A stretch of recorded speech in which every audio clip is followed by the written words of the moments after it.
Hi, I'm Lorraine Marchand, author of The Innovation Mindset, 8 Essential Steps to Transform Any Industry. For each of those steps, or laws of innovation as we call them in the book, we profiled innovators in a wide range of industries. In this series of interviews, you'll get to meet them and learn some of their secrets to success.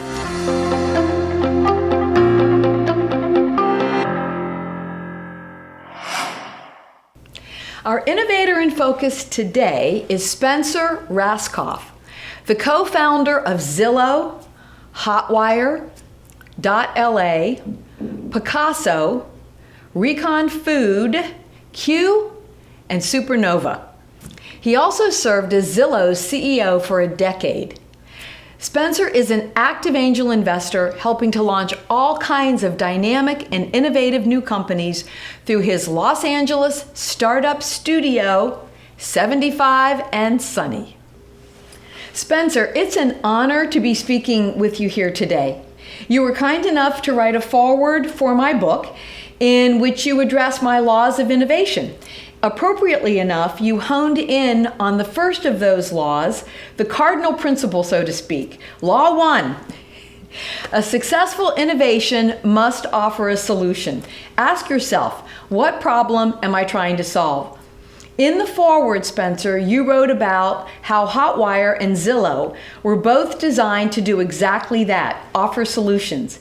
You also pointed out that you believe that law is so fundamental that you use it as an important criterion for investments that you make.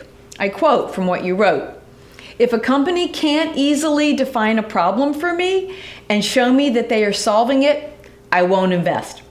Tell me about this problem-solving dimension of the innovation process and how would-be innovators and inventors can use that principle to help guide their thinking. So founders need to look around themselves and see what problems they experience in their lives or what problems they see companies nearby experiencing, and try to create inventions that will solve those problems. But a common mistake that founders make is confusing a feature idea with a company. So often when I'm pitched, these founders are solving some problem, but it's a problem that is too small to merit the existence of an actual company that can have a venture scale exit. So, there it's important for companies or founders to think about not just the total addressable market, the total market size, but also the serviceable addressable market. So what actually will your invention address? Not the big lofty number like all of global healthcare, but the much narrower number, like what is this particular invention specifically addressing? Thank you, Spencer. Terrific to get us focused on the actual problem and that addressable market. In addition to your venture capital work, you teach about innovation at Harvard, and you host Office Hours, a podcast featuring candid conversations between prominent executives on leadership, diversity, inclusion, startups. So you've seen the startup process from every angle. Given your remarkable track record, I'd love to know how you would define the attitude, the traits that a successful entrepreneur of new ideas must have, or as I call it, the innovation mindset, and what someone can do to better develop that mindset. So what is that innovation mindset from your vantage point?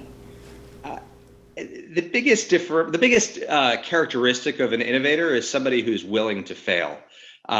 Somebody who is willing to take risk.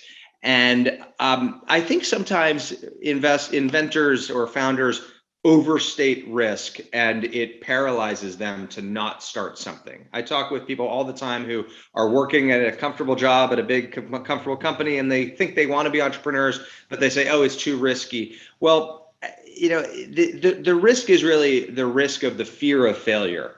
It's not so much the financial risk. It's not a health related risk. It's the risk of embarrassment. And if you can put that aside and take that leap, then you can probably have a very successful career as a founder.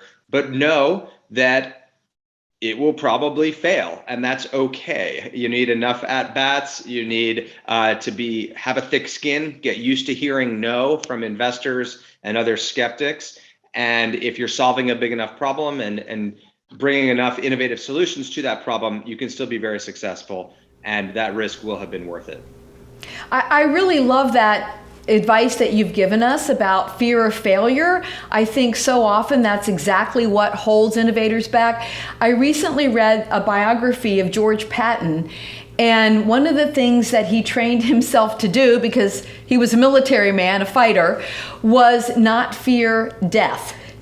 And I make that analogy, right, to not fearing failure, what Patton had to do in terms of not fearing death and how it made him so much more effective the more fearless he became. Was there anything that you've done during your career as an innovator and an entrepreneur that helped you to not fear failure?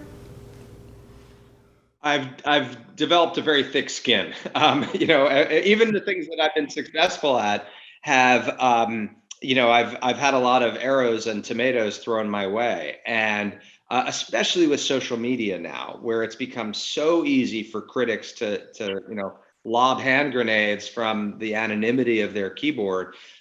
You need a really thick skin to be a public figure, or to be a founder, or just to be a citizen, I guess, at this point. So I think that's the biggest attribute and characteristic and personality trait that I've adapted to in order to bring innovation and an entrepreneur's mindset to my business career. Makes perfect sense to me, and I think in this age of social media, a really good trait to have.